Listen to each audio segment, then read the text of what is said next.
Hey guys, and welcome back. Today we're going to do this really easy freehand and nail dot nail design.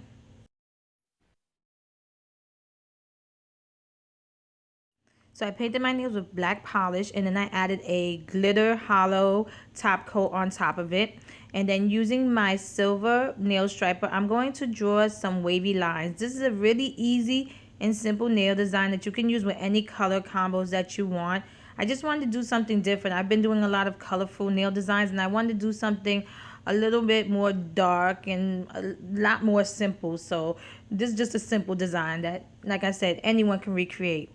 Then you can leave it the way it is, but I like to add dots, and I just think the dots really bring out the whole design. So I just added some dots around the design just to bring it all together. Like I said, you don't have to add dots. You don't have to add as many dots. You can do how many dots you want to. It's all up to you.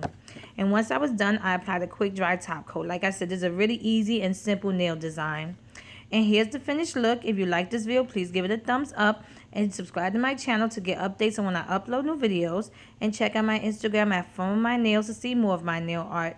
Thanks so much for watching. See you next time.